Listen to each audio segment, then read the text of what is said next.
Were you ever charged? No. What were the conditions like? Horrendous.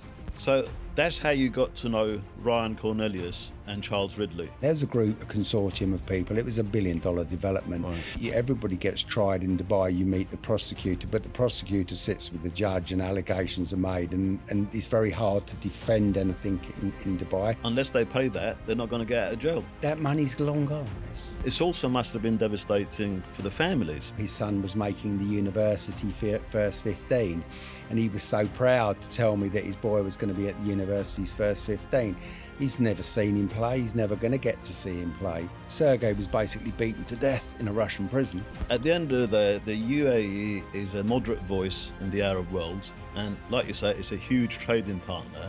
If the British government wants to act, there's going to be consequences for it. Correct. And it's freezing in the Dubai jail because the air conditioning's running all the time because no one's got any soap or deodorant. They run the AC all the time, so we just huddled under our blankets. And so I was a bag of bones. I looked like someone from Auschwitz.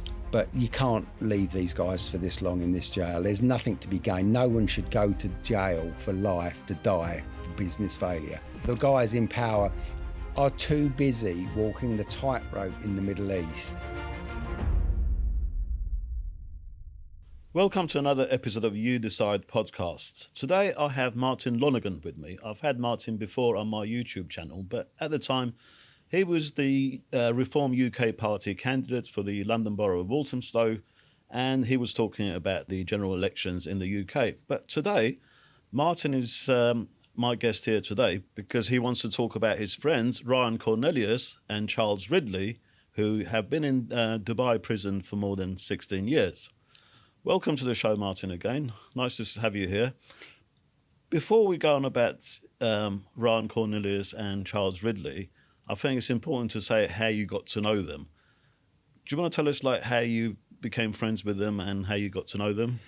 Yeah, I'd lived in Dubai for about 9 years, and it's a fabulous place to live. I had a wonderful life, and generally I would say it's a nice, safe and a good place to live. And I would say, when I tell the tale of Dubai, I say it truly is a tale of two cities because while life there is safe and enjoyable and it has so many upsides, there is a slightly darker side. And if you are unfortunate enough to be involved in a commercial dispute, they can be very quickly criminalised, as I think we all know.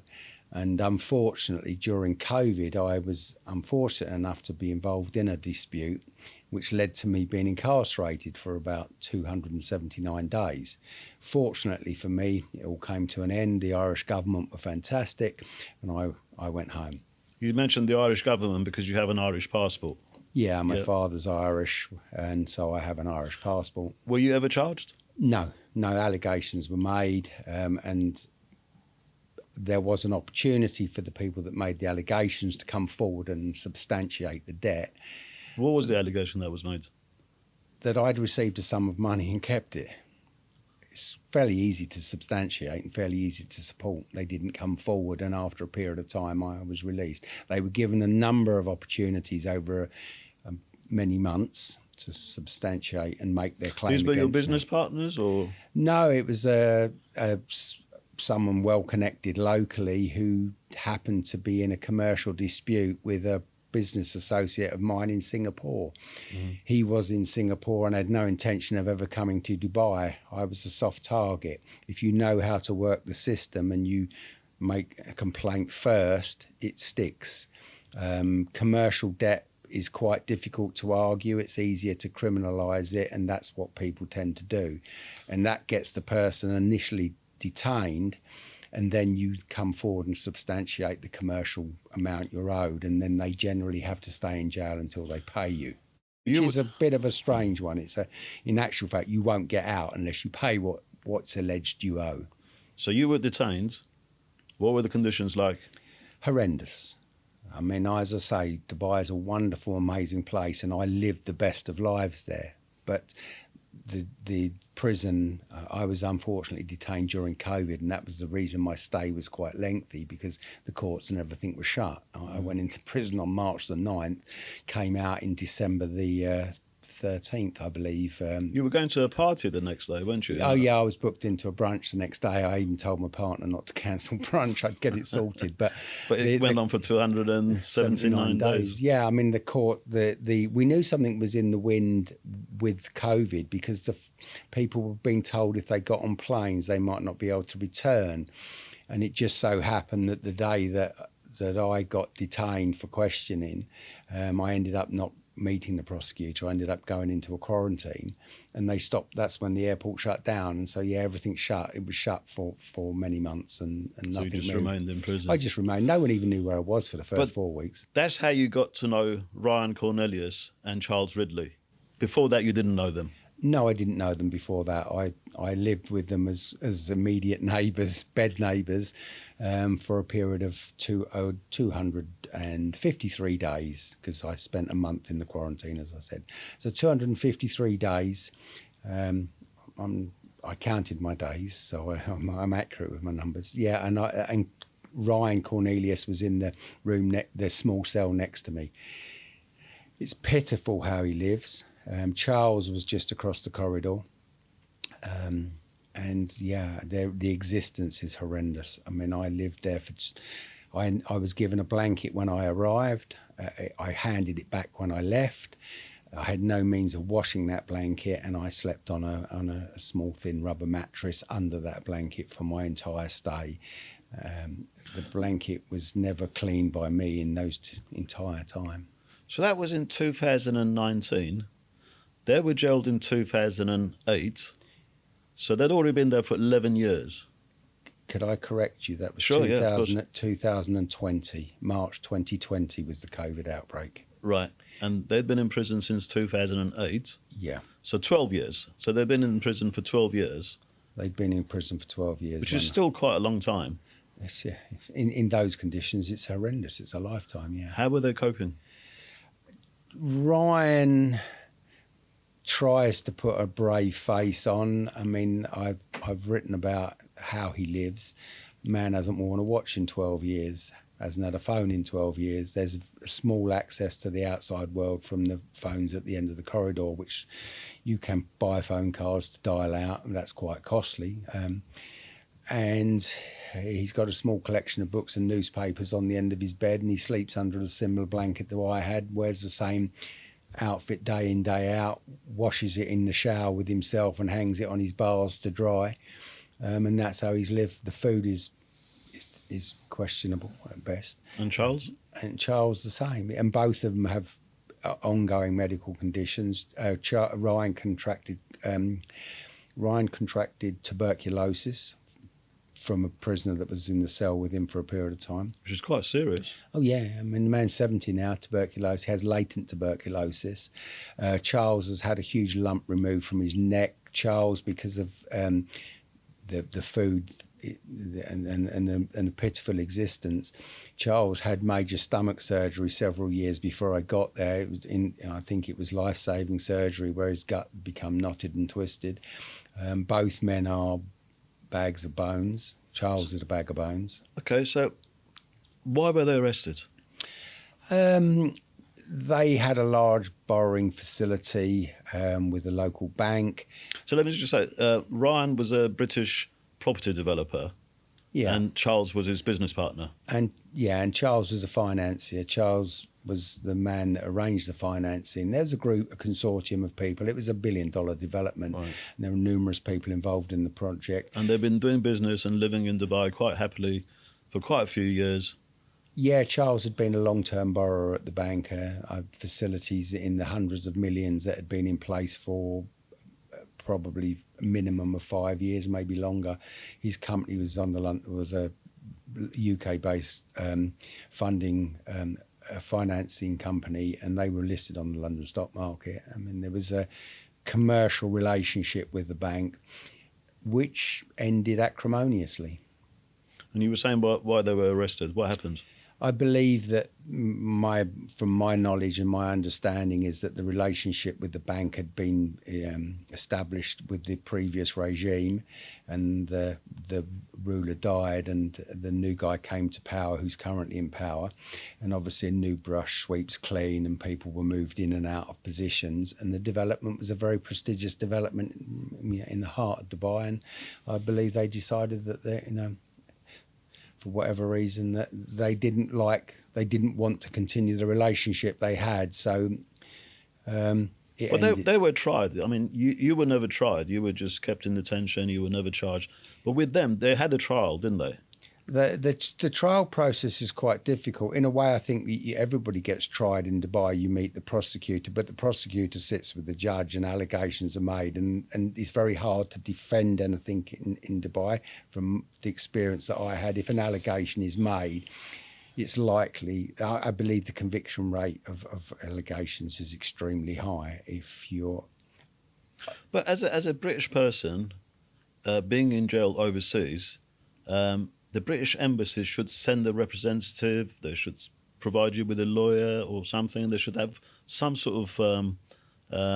I think in Charles and Ryan's time, it was happening around the banking crisis, that financial institutions were failing, across the world.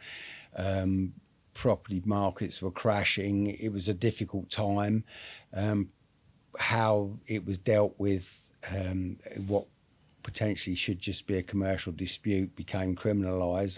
I don't suppose in the scheme of things, with the big failure that was alleged to have taken place, that it would have created too many waves at the time. Major developments were going sideways and bust in most of the global papers. The Financial Times would have been listing market crashes, and there would have been large developments that were failing and funders were pulling out of. And so at that period in time, I guess it probably didn't raise the headlines that it should have done. The bank took the asset back, and whatever allegations were made, sentences were given. But those sentences have been served. I mean, the sentence was 10 years. That's long past. Yeah, I'll come to that. But so they were tried, and from what I've read, the allegation was that they forged invoices. And I think they did. There's no disputing that. They did forge the invoices. Yeah, Charles had a factoring business, and that was the original relationship with the bank. But that had morphed over time. And I suppose, in a way, being a devil's advocate, a factoring business is designed to finance invoices, so it's short-term lending against invoices. What I think Charles and Ryan ended up in doing is using the facility for development funding, which was obviously not agreed with by the bank, and to support some of the drawdowns. I believe that there's mention of invoices being raised. So yeah, it's factoring fraud, and the sentence for that is... they were sentenced to 10 years. Okay, so if we say we don't dispute the 10-year sentence, we say, okay, we accept that, they were involved in this fraud and the sentence for that was 10 years, so they got 10-year sentence. And normally people leave prison before their sentence is finished, but they serve the 10 years. The conventional discount... And they're still there. Yeah, the conventional discount for good behaviour in Dubai is 25%.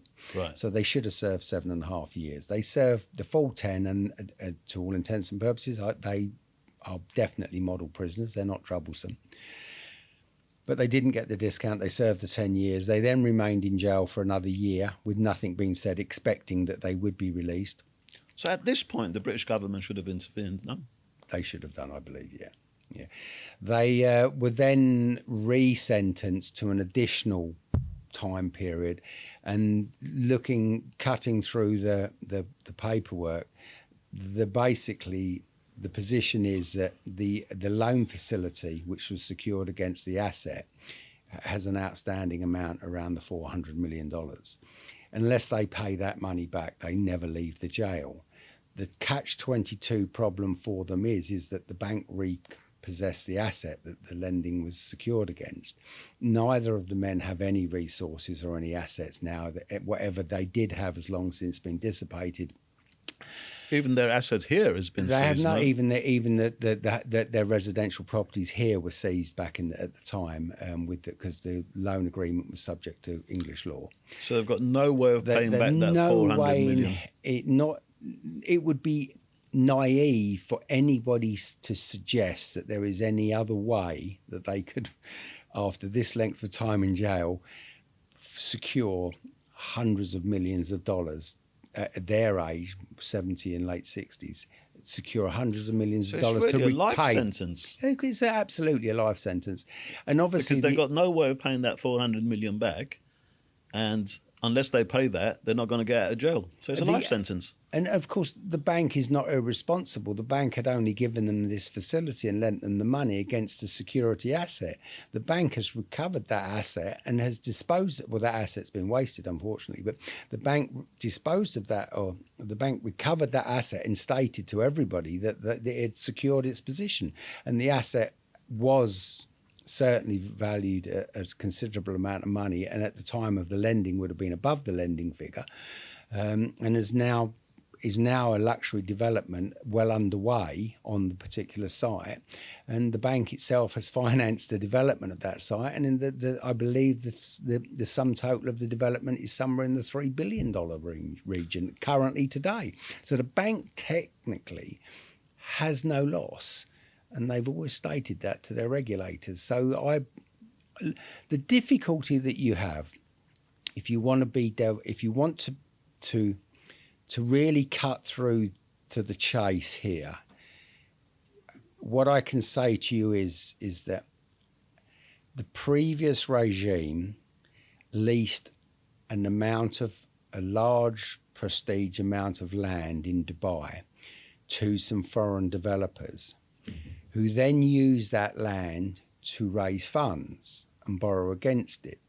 So if you want to really look at it potentially taking, because it's reasonable to look at everything from everyone's point of view. If you look at it from the point of view of the incoming regime in Dubai, who are principally the landowners of all of Dubai, the sovereign wealth fund, the Sheikh, Dubai is his land, and he does only lease it out to all of them, and all of the hotels and everything are all on leased land. So he is the ultimate landlord of Dubai. His predecessors had leased on a very long lease a large amount of what is his land to some people from the UK, who then used that land to borrow from his bank. So I see his side of the coin. Yes, these guys had his money, which they borrowed against his land. So even though he's taken his land back, he hasn't got his money back. So that's the position these guys find themselves in. And so I'm, as much as it's a horror story, I can see how the current ruler of Dubai potentially may look at it. But unfortunately, when you inherit a land, if your predecessors have made a deal, you perhaps should be bound by it, and it's to then throw the guys off of the land and then tell them that you want the money back that they borrowed against it. And over a period of time, yeah, I see I see where he's coming from, but these guys have now been in jail for 17 years. And they are never going to have that money's long gone. And obviously, it's been devastating for both of them. Their life is just ruined. Yeah. But it's also must have been devastating for their families. Yeah, have you met them? Have you met? Yeah, I've met all of them. Charles's wife, while he's been in jail, has had cancer. She's now has a metal ring in her throat, and obviously when she speaks and breathes through, so whatever surgery was involved, and it's very serious, and obviously he was locked up while all of that's gone on. You know, his daughter's given birth to twins that he's not seen and is unlikely to ever see. Ryan, I can remember sitting chatting with Ryan one day, talking about my son's prowess at rugby, and Ryan looking at me, and he's a guy that spent a lot of his life in South Africa and is a rugby player himself. And he's saying to me he'd never seen his son play. His son was 3 or 4 years old when he'd gone into jail. I remember around the time as I was leaving the jail, his son was making the university first 15. And he was so proud to tell me that his boy was going to be at the university's first 15. He's never seen him play. He's never going to get to see him play. Contact with the outside world is very limited. So, yeah, his children have grown up without him. So, yeah, it's decimating. Have they met their wives at all? And there's no conjugal visits or anything like that. No, they see them through the glass if they're lucky. And during the COVID period, there was periods of in excess of a year without family visits. And I don't believe the visits are more than 2 or 3 a year at best. And obviously it requires the wife to fly to Dubai. Perhaps there's some nervousness in actually going there. And then not that perhaps there shouldn't be any need for it. The British government should protect them. But bearing in mind how they feel their husbands have been let down, there'll be an element of nervousness of actually going there to visit the husband. So no, it's a scant, very little, and no physical contact. It must be extremely depressing. What I would say is that I know both of them, and they're both intelligent men. But if you spend any length of time with them, it's clearly obvious that they've lost touch with reality. So you met them in prison. You were obviously taken over by their suffering, and when you came out, you decided that you want to help them. What did you start doing? How did you start campaigning for them? There's an American in a similar situation to them as well, Zach Shaheen. He was another businessman, unrelated, didn't know each other before jail. He got picked up in the same change of regime and for a similar event. And I walked across America in 2021 to raise awareness of their thing. I mean, I've campaigned pretty steadily and tried to raise awareness. I mean, on humanitarian grounds, it would be, I just don't see why anybody should die in jail for a commercial dispute or a business failure. They're not bank robbers. They didn't intentionally set out to fail or to deprive. There was no, whatever they did or didn't do, or however they've got to where they are. This wasn't this wasn't murder. At best it's manslaughter. It went wrong, but they didn't set out as career criminals, steal the bank's money. In a perfect world, 2008 doesn't happen and the world goes on to be a great place, and that development gets finished at the time and everyone walks away wealthy. And recently, the case has been discussed again in the Parliament. And in fact, you were there last week in Portocalla's house. What was going on in there? Yeah, I've since come out, become an acquaintance of Bill Browder, who's behind Magnitsky. Sir Bill Browder now. Yeah, Sir Bill Browder, yeah. Who's American by birth, but he must be a British national if he's been knighted. Yeah. I've actually met him once in Geneva Summit. He's got quite a fascinating story himself, hasn't he? But yeah. And he's got the Majinsky Act, which is sort of associated with him. Do you want to tell us about him and the Majinsky Act? Yeah, I mean, Bill went to Russia when the Soviet Union was breaking up, and obviously it was Gorbachev and Yeltsin under their regimes, and some of the large state-owned industries were going to become public and commercial enterprises, and a large amount of shares were available at very low rates to employees and Russian nationals. And Bill set himself up there and put together an amount of money from various funding sources. When I met him, he was telling me that his grandfather was the leader of the Communist Party in the US. And when he became a teenager, as all teenagers do, he rebelled against his family, went and bought a suit and a tie. And when the Soviet Union collapsed, he thought to himself, well, my father and my grandfather were the biggest communists in America. I want to be the biggest capitalist in Russia, which is exactly what happened. Yeah, it's probably, he's true to his word. It's probably pretty much what he did, yeah. And it was very clever, and Bill's a very bright guy. I mean, if you read his book, Red Notice, it lays it out in there. And he made himself a lot of money. He ended up owning a huge amount of stock of former Russian state-owned companies, and became an extremely wealthy man. Under Putin's regime, I think the state was looking to sort of take back control of a lot of things. They realised that quite a lot of foreigners had gone over there and made quite a lot of money off the back of Russia. And I suppose it's a similar event to what's happened to Ryan and Charles. And so the state decides that it's going to start taking stuff back. And spurious allegations of unpaid taxes were made against Bill, and various things were fraudulently taken away from him. And he's like a conventional Western businessman, believing the rule of law, in the courts. Bill set about defending his position and arguing the claims made against him, correctly so.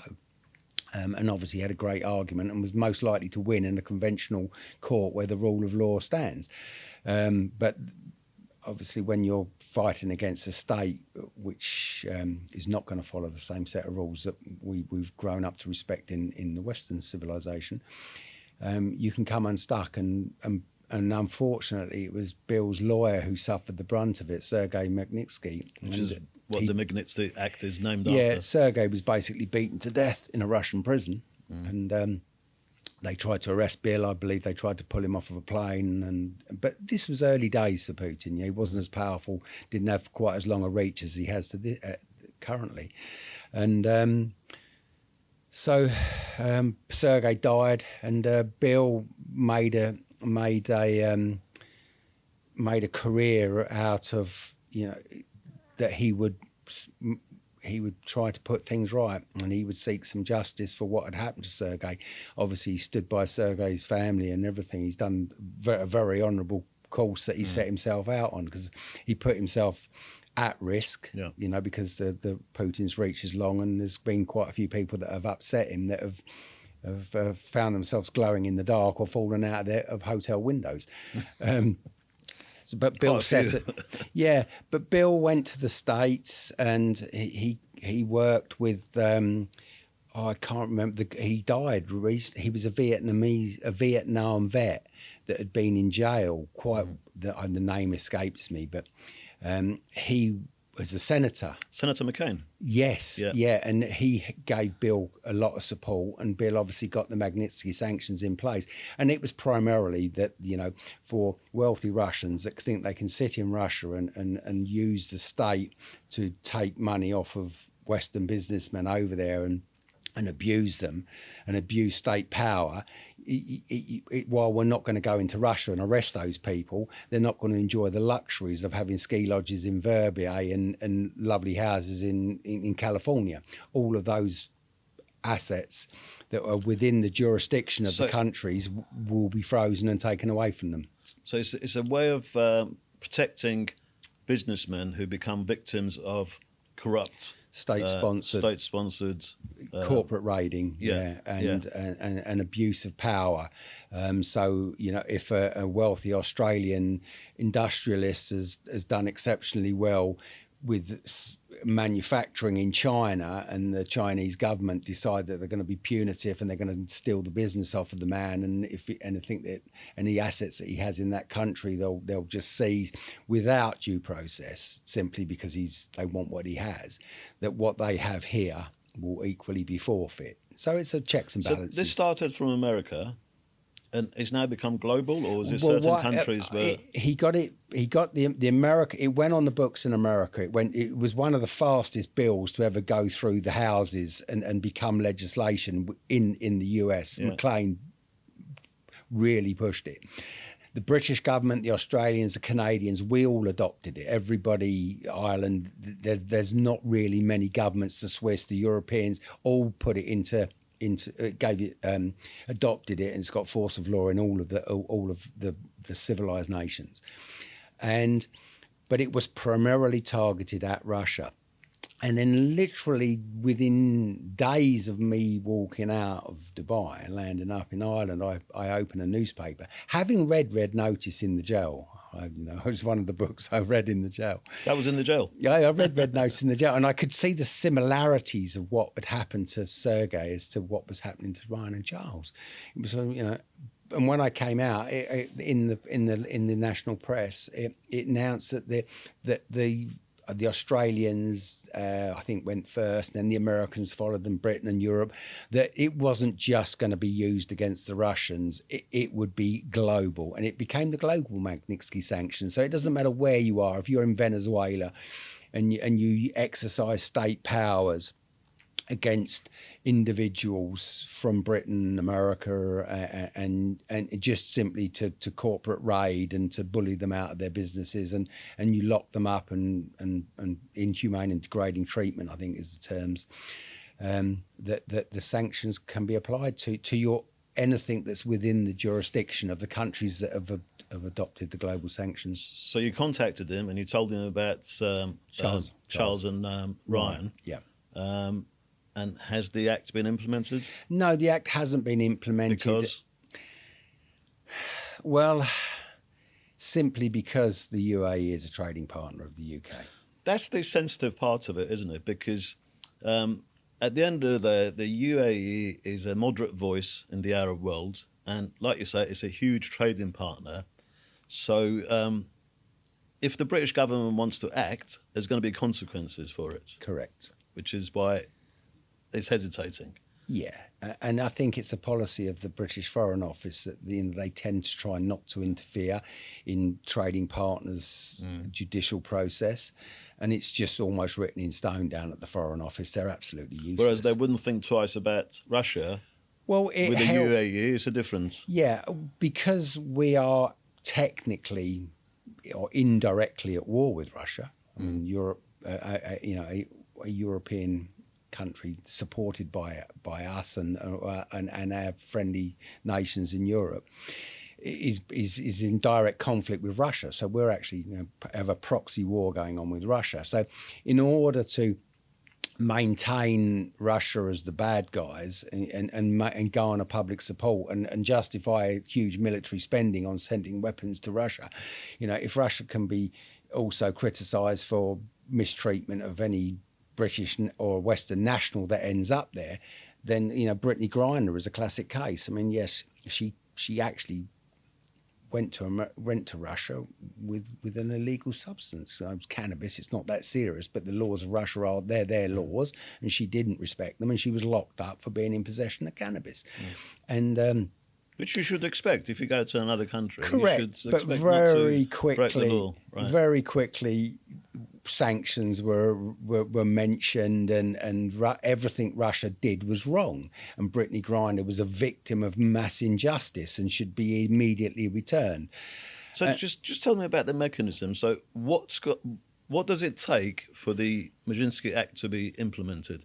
Is it the Prime Minister who's got to agree to it? Is it the Cabinet? Is it the Foreign Minister? It has to be the government of the country, the government in power. The US government or the British government would have to, because in order to enact any sanctions... But who's got to make the decision in the Cabinet? Someone in the Foreign Office has got to put it forward, and then I assume the Cabinet would have to approve it. So a member of the Foreign Office themselves would have to consider that look at the evidence and consider that the offence had occurred, falls within and that the evidence, because Magnitsky sanctions are not sanctions against nations. Magnitsky sanctions are only against individuals. Yeah. So you're not sanctioning the country, and that's why it's actually a very good tool, because it's like a scalpel. It can be used surgically, and if it is used strategically and surgically, it's not necessary that you'd have to go into a whole-blown conflict with the country in question. So, to begin with, when Charles and Ryan were arrested, Gordon Brown was the Prime Minister. Obviously, to begin with, it wasn't that much of an issue because they'd done something wrong and they were serving a jail sentence. But then as their imprisonment went on, the Conservative Party governments obviously didn't do anything at all. Now we've got a Labour government. Are they going to do anything about it? Or Cameron went down there and made a little bit of noise recently, and it seemed to have make some. When he was the foreign minister. Before when Cameron under was Rishi Sunak. Under Sunak, Cameron did actually step up, and the families had some hope, and the consular support increased marginally, but borderline useless. I mean, the consular support is, I think the guidelines are that if it's a cold country, they're meant to bring you warm socks. It's not much more than that. So, and it's freezing in the Dubai jail because the air conditioning's running all the time because no one's got any soap or deodorant they run the AC all the time. So we just huddled under our blankets and it keeps everyone quiet. So we needed the socks, but the consulate didn't bring socks because they don't think it's a cold country. Yeah, it really is that bad. He made some noise, but still nothing happened. Still nothing happened. Now we've got a Labour government. Is anything going to happen? There is no sign that anything is going to happen, no. And unfortunately, the Middle East is... But it was discussed in the Parliament last week. It's raised... Ministers do raise it, but it never really gets any traction. I mean, Lord Clement Jones raises it quite often in the House of Lords, and there are ministers. What you find, it's a lovely stick for someone on the benches to beat the party in power with. And during the Conservative reign, it was something that would occasionally be picked up by a Labour minister because it's great to tell the guys in power you're doing nothing. Yeah. But now Labour's in power. They're not mentioning it, and someone on the Conservative benches will pick it up and wave the stick about and pretend to beat David Lammy with it. And it's a great stick to beat David Lammy with, but he's not going to do anything about it. And so it really is that cheap how it's used in Parliament. It's used by an opposition to bully those in power to say they're doing nothing, but when they get into power, they hand the stick back to the other side. So the guys in power are too busy walking the tightrope in the Middle East. So the last meeting that you attended in Portcullis House, what happened there? And do you have any ray of hope after that? There's a new all-party committee which was launched, I believe I mentioned it to you, probably not long after the general election. They launched an all-party committee on hostage affairs, and it's chaired by Baroness Kennedy. And it's principally to deal with British hostages held in overseas territories, because not enough's been done. So this committee is an all-party committee. But even if they're released and they're reunited, the families reunited, it's not going to be easy, is it, Martin? No, as I said, both of them have been severely damaged. I mean, mental health is something we've all become aware of in recent decade, and you know we put a lot of time and effort into dealing with and ensuring everybody's mental health is taken into consideration, and you know the approach to people with difficulties and depression and everything is become much more open and professional. Charles and Ryan are really going to struggle. I mean, they have been allowed to slip so far into the darkness. I don't know how they will ever adjust to life now. I mean, I've been out 4 years, and my short spell with them, I mean, it had an effect on me. It was an experience, to say the least. Which was nothing compared to what they suffered. But they're suffering. Yours was less than a year. Oh, mine was that's why in the book I wrote about it. I don't talk about myself. I mean, there's nothing to say. Mine was a blink in.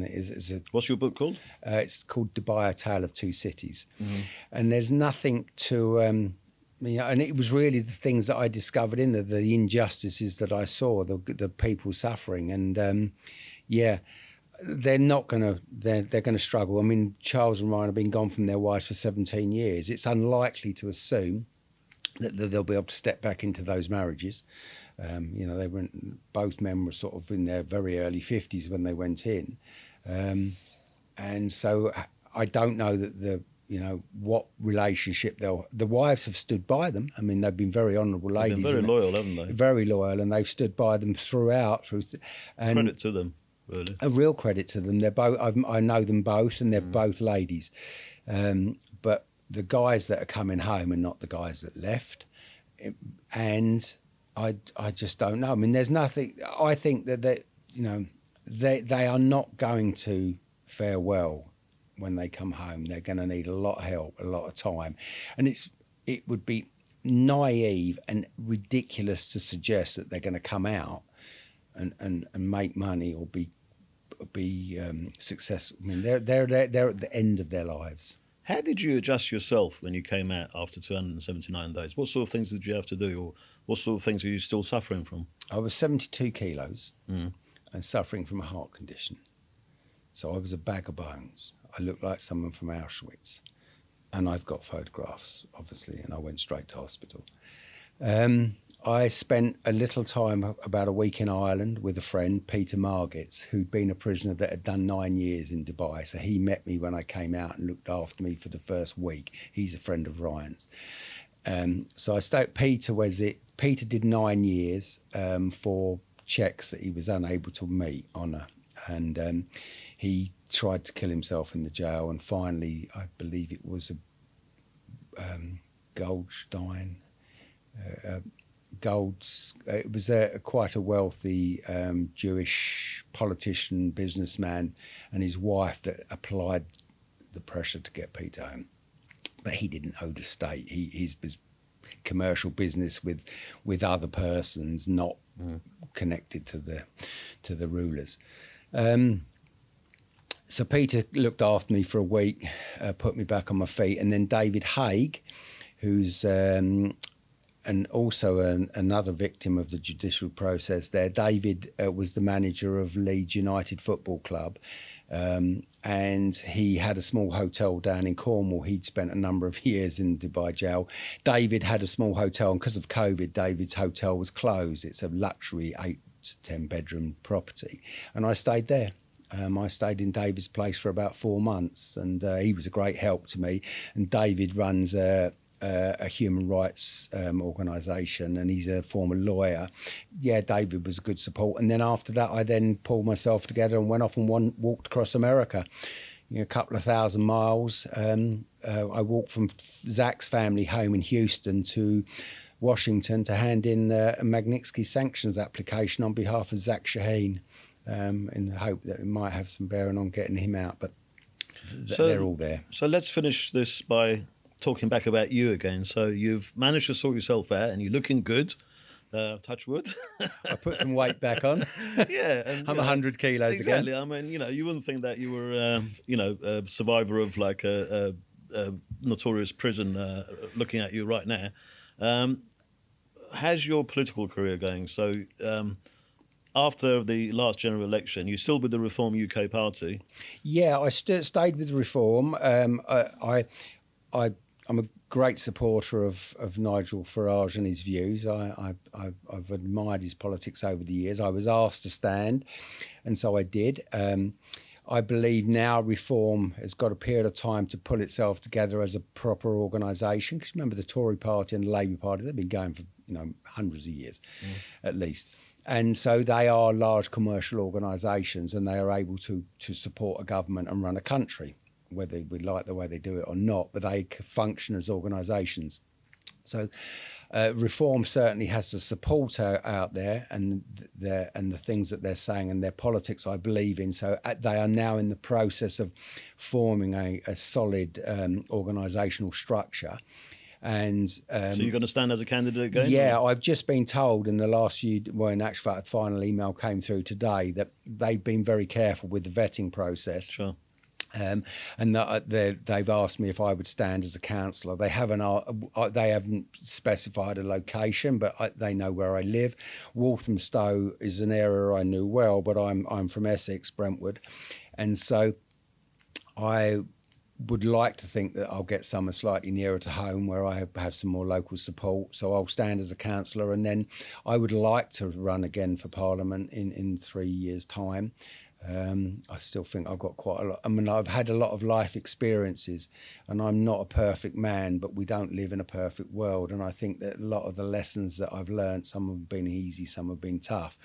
I'm not one-sided in my argument. I've looked at the argument from both sides. It's the humanitarian aspect. Yeah, it's the humanitarian aspect. Yeah, Dubai does some great things. It really does, and it's an inspiration in many areas. Yeah. But you can't leave these guys for this long in this jail. There's nothing to be gained. No one should go to jail for life to die for business failure. As I said, they're not career criminals. You've certainly come a long way. I've known you since your market trading years. Yeah. many years ago when we were kids. When we were kids. And we always called you Bigfoot. What was it? What was that your nickname? What do they call you, Bigfoot? I went on a skiing holiday many years ago. I was probably 17 or 18 years of age with a friend.